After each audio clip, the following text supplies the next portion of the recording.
Hey everybody, it's me, Dr. Amy, and it's time for another Tuesday tip. This month we're talking about basic blood work. So, a lot of times your doctor will look at the test, everything's normal, that's as far as they look, because frankly, who has the time, right? And I don't mean that in a bad way. This is reality, right? They are looking for abnormals. If nothing's abnormal, it's fine.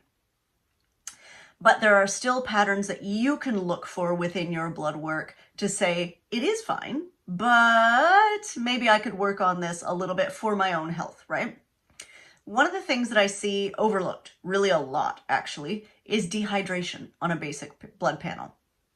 So with dehydration, again, we're looking at things that are in normal limits, right? These are still in the normal range. They're just moving to one side or the other. So with dehydration, what we're seeing is that lots of things look a little higher, especially when it's some sort of a particle count in your blood, right?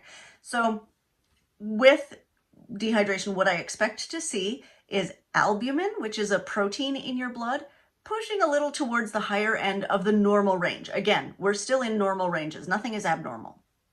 But when albumin is pushing towards that higher end of the normal range, it's not because, well, it can be because there's more albumin. That's a separate problem. But a lot of times it's just because there's not more albumin, there's less fluid, right? So what we're seeing is that actual measure of dehydration. We're looking for that fluid coming down. Now, if you see this albumin creeping towards the high end of that range with also your electrolytes creeping towards the high end of that range, then it's definitely a water problem, right? There's just not enough water.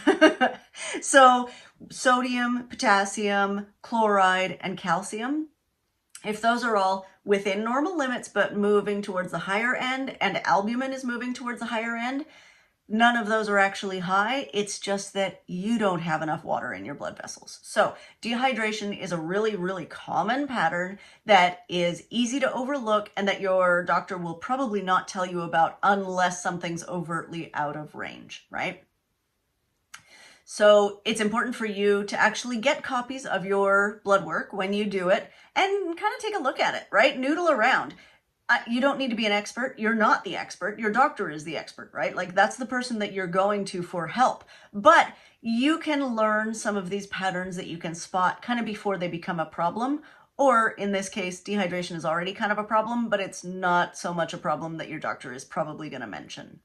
Unless they're really good. If they're really good, kudos to your doctor. Okay, that's it. Tuesday tip. Bye, guys.